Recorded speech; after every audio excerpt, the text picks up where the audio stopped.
YouTube channel پہ subscribe کریں اور بیل آئیکن پر بھی کلک کریں۔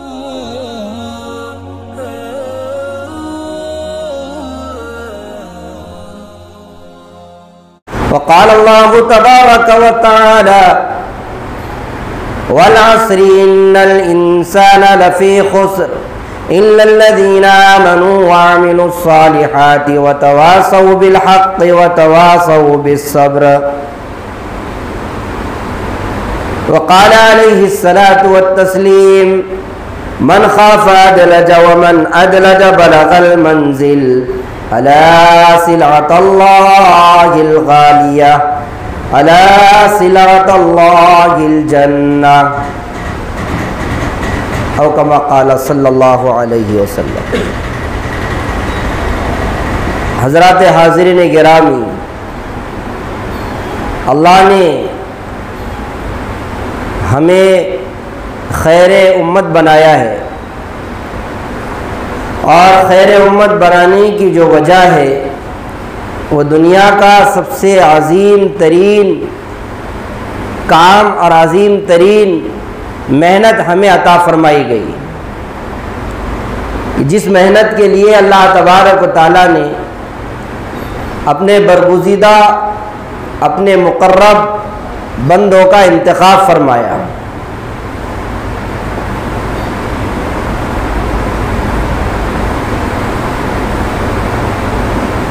ان کاموں کو سمجھانے کے لیے اور ان چیزوں کو بتلانے کے لیے اللہ نے جتنے کام ہو سکتے تھے سارے فرمائے۔ ہدایت عامہ اور ہدایت تامہ کے جتنے ذرائع ہو سکتے تھے سب اللہ تبارک و تعالیٰ نے مکمل فرما دیے۔ قرآن پاک کا نزول، انبیاء کرام علیہ الصلاۃ والتسلیم کی بعثت، اور رسول اللہ صلی اللہ علیہ وسلم جو خاتم النبیین ہے، آپ کا دنیا میں مبعوث ہونا، یہ اتمام ہدایت کے اسباب ہیں۔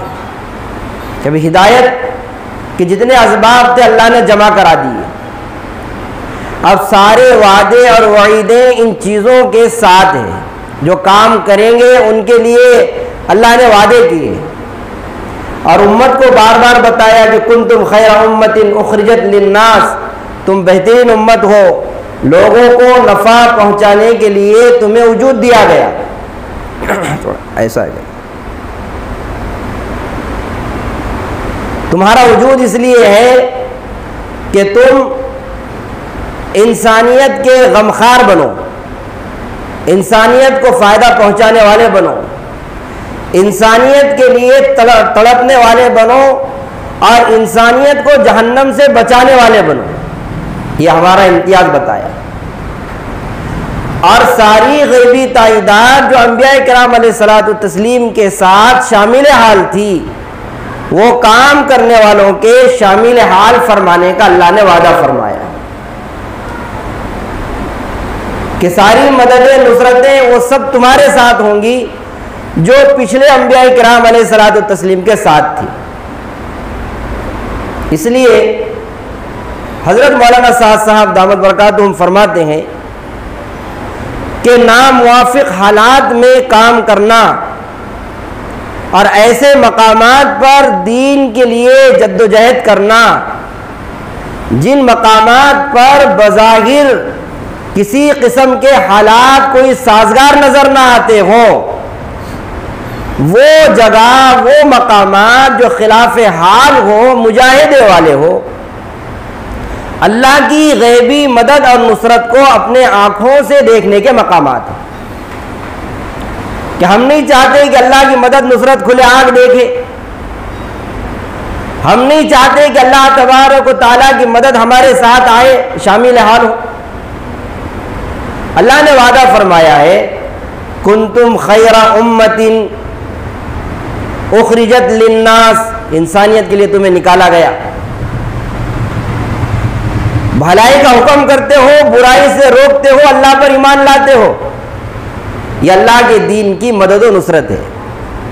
یا ایھا الذین آمنوا، اے ایمان والو، ان تنصروا اللہ ینصرکم، تم اللہ کے دین کے معاون اور مددگار بن جاؤ، اللہ تمہارے معاون اور مددگار بن جائیں گے۔ آج زمانے میں کہتے ہیں ہم کہ زمانے کے حالات بگڑ گئے، حالات خراب ہو گئے۔ ابو داؤد شریف کی آخری روایت ہے، اللہ کے حبیب محمد رسول اللہ صلی اللہ علیہ وسلم فرماتے ہیں، یا ابن آدم لا تسب الدہر انا الدہر، آدم کا بیٹا زمانے کو برا کہتا ہے، زمانے کو کیوں برا کہتے ہو؟ زمانہ تو خود میں ہوں، زمانہ تو خود میں ہوں، زمانے کو برا مت کہو۔ اللہ نے ایک محنت عطا فرمائی ہے، اس محنت کے ساتھ جیسے بدر، احد اور جو ہے خیبر اور خندق اور دیگر مواقع پر اللہ کی ظاہری مدد و نصرت آئی ہے، ایسی ہی غیبی تائیدات ان لوگوں کے لیے آج بھی ہے جو اللہ کے بتائے ہوئے طریقے اور محمد رسول اللہ صلی اللہ علیہ وسلم کے بتائے ہوئے راستے کے مطابق اللہ کے دین کا کام کر رہے ہو، ان کے لیے بھی وہی ہے۔ اسی لیے سورہ بینہ میں اللہ نے وضاحت کے ساتھ فرما دیا، رضی اللہ عنہم ورضوا عنہ، اللہ صحابہ کرام سے راضی ہو گئے، صحابہ کرام اللہ سے راضی ہو گئے، ذالک لمن خشی ربہ، اور ایسی ہی رضامندی ان لوگوں کو بھی ملے گی جو صحابہ کی طرح اللہ تبارک و تعالیٰ سے ڈر کر بتائے۔ اس لیے حضرت مولانا الیاس صاحب رحمۃ اللہ علیہ فرمایا کرتے تھے، ہماری اس دعوت کا مقصد اور ہماری اس ایمان کی محنت کا مقصد اور ہماری اس جد و جہد کا مقصد یہ ہے کہ ہمارے ایمان میں محنت کر کے ہم اتنا کمال پیدا کریں کہ ہمارا ایمان اس سطح پر پہنچے جس سطح پر محنت کر کے صحابہ کرام کا ایمان حضور علیہ السلام نے پہنچایا۔ آج ہمارا ایمان کیسے؟ ہمارے ایمان اتنے کمزور کہ اللہ کے ذات عالی سے ہونے کا یقین اسباب کے ساتھ بندھا ہوا ہے۔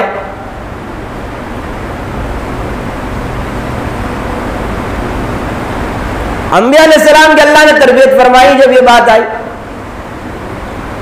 حضرت عزیر علیہ السلام کے بارے میں مشہور ہے، ایک بستی کے پاس سے آپ گزر رہے تھے، وہ بستی ویران پڑی ہوئی تھی، خراب تھی، تو آپ کے دل میں خیال آیا، بلکہ آپ کے دل میں یہ خیال آیا کہ اللہ تم مردوں کو کیسے زندہ کرے گا؟ تو ایک بستی نظر آئی جو ویران پڑی ہوئی تھی، گھوڑے پر سوار تھے، توشہ ساتھ میں تھا، اللہ نے موت دے دی۔ 100 سال کے بعد انہیں اٹھایا، 100 سال کے بعد اٹھے تو اللہ نے کہا کہ دیکھو تمہارے توشے کو دیکھو، تمہاری سواری کو دیکھو، ہم نے ان سب کو جیسے زندہ کیا ہے ایسے ہی مردوں کو بھی دوبارہ ہم زندہ کرنے پر قادر ہیں۔ اللہ نے انبیاء علیہ السلام کو بتایا۔ ابراہیم علیہ السلام نے بھی سوال کیا، رب ارنی کیف تحیی الموتى، اللہ ہمیں یہ بتاؤ کہ آپ مردوں کو کیسے زندہ کریں گے؟ سوال آیا، ہمارے بھی دلوں میں سوال آتے ہیں، یہ کام کیسے ہوگا؟ جب اللہ کے راستے میں چلیں گے تو اللہ سمجھائیں گے کیسے ہوتا ہے، اللہ سمجھائیں گے، اللہ بتائیں گے۔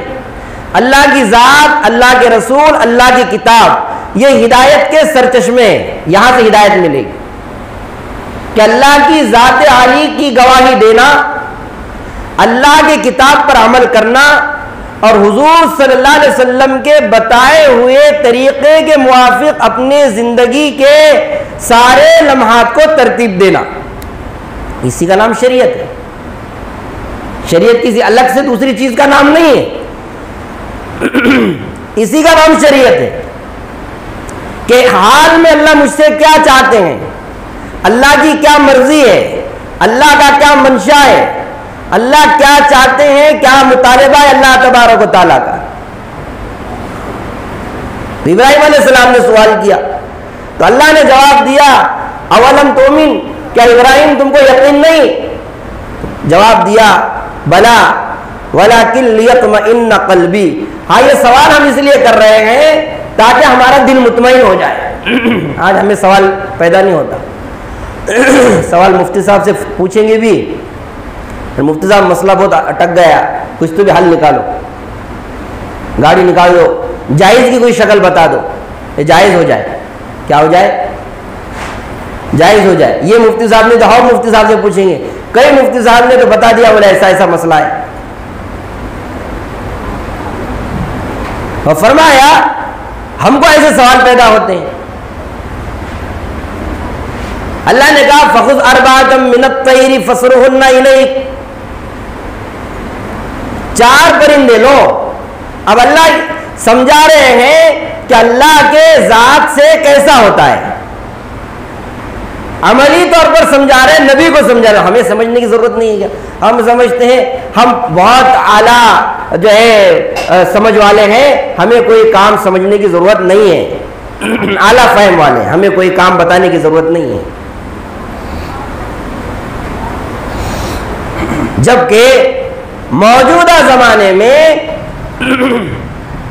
مولانا یوسف صاحب رحمۃ اللہ علیہ نے 1961 میں فرمایا تھا بیانات میں کہ امت عملی طور پر مرتد ہو گئی ہے۔ کیسی مرتد ہو گئی؟ عملی طور پر مرتد ہو گئی، صرف زبان سے کہنا باقی ہے کہ یہ اسلام، یہ ایمان، یہ قرآن، یہ آپ کو مبارک، صرف کیسا بولنا باقی ہے؟ زبان سے بولنا باقی۔ وہی حال ہمارے گھروں کے،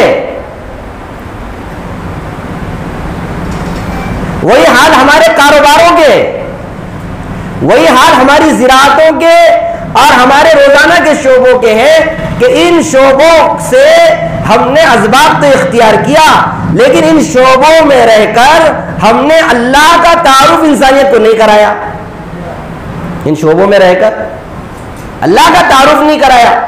اللہ کا تعارف کرانا بذات خود مطلوب اور مقصود ہے، اللہ کا تعارف کرانا، ہر چیز کا تعارف ہوتا ہے۔ یہ موبائل والے جو بھی ماڈل ہوگا اس کا تعارف آج بھی کرایا جا رہا ہے، یہ کپڑے ہیں اس کا تعارف آج بھی کرایا جا رہا ہے، یہ کمپنیاں ہیں ان کے سب کے تعارف ہے، تعارف کرانے والے ہیں، سب کے تعارف کرانے والے۔ اور مجھے اور آپ کو بتایا گیا کہ تم بنیادی طور پر اللہ اور اس کے رسول کا تعارف کرانے والے ہو، تو یہ تعارف کرانے والے اپنی ذمہ داری بھول گئے۔ میری کیا ذمہ داری؟ حضرت عمر رضی اللہ تعالیٰ عنہ نے یہودیوں کے سامنے، نصارہ کے سامنے کہا انا کنا اذل الناس، ہم تو دنیا کے اندر بہت کمزور تھے، اعزنا اللہ بالاسلام، اللہ نے ہم کو مسلمان بنا کر بڑا عزت دار بنایا ہے۔ آج ہمارا حال کیسا ہے؟ جہاں اسلام کو واضح کرنے کی ضرورت ہے وہاں واضح کر دیتے ہیں، جہاں چھپانے کی ضرورت ہے وہاں چھپا بھی دیتے ہیں۔ شہادت کا مطلب کیا ہے؟ مفتی سعید صاحب پالنپوری رحمت اللہ علیہ محدث دارالعلوم دیوبند فرماتے ہیں شہادت کا مطلب یہ ہے کہ اللہ کے غیر کے ماحول میں، غیر کے سامنے اللہ کے ذات عالی سے ہونے کا، اس کی قدرت کا اور اس کی طاقت کا اقرار کرنا، گواہی دینا۔ ہم نے اپنی ذمہ داری یہ نہیں سمجھی، اس لیے ہمارے گھروں کے حالات ہمارے سامنے ہیں، ہمارے کاروبار کے حالات ہمارے سامنے ہیں۔ صحابہ کرام اسی کاروبار کو، اسی تجارت کو، اسی زراعت کو، اسی دنیا کے اسباب کو لے کر جب ہمارے ملک کے اندر آئے، چین میں آئے، تو سب سے پہلے لوگوں کو دین سکھایا۔ کیا سکھایا؟ دین دیا۔ اور ہندوستان کے اندر، اس ملک کے اندر دین جو پھیلا ہے یہ سب سے زیادہ تاجروں کے ذریعے پھیلا ہے، تجارت کرنے والے۔ انڈونیشیا اور ملیشیا کو جو ایمان ملا، یہ سورت کے کپڑے کے کاروباری جو تھے، ساحل سمندر سے، نوساری سے جو تجارت کرتے تھے کپڑوں کی، وہ پہنچے انڈونیشیا، ملیشیا اور وہاں کے چھوٹے چھوٹے جزیروں پر، اور وہاں اسلام کا پیغام عام کیا، تب جا کر انہیں اسلام ملا۔ تو تجارت ایک بہت بڑا ذریعہ ہے۔ ابھی تجارت کے پیچھے ہم نے اپنے آپ کو ایسا وقف کر دیا، اللہ اور اس کے رسول کے سارے حکم ہم نے چھوڑ دیے، قرآن کے تعلیمات وعدے وعیدے سارے چھوڑ دیے۔ مولانا ابو الحسن علی ندوی رحمۃ اللہ علیہ نے موقع پر فرمایا بڑی قیمتی بات، پوری صدی غالباً 1913-14 میں آپ پیدا ہوئے، 31 دسمبر اور 1999 صدی کا آخری دن جمعہ کا دن تھا، اس دن آپ کا انتقال ہوا۔ ندوۃ العلماء کے آپ بڑے جو ہے مائناز ذمہ دار اور ایک عالم اسلام کے مائناز شخصیت تھی۔ آپ فرماتے ہیں کہ اگر سارے مسلمان 100% نمازی نہیں، 100% تہجد گزار بن جائے، کیا بن جائے؟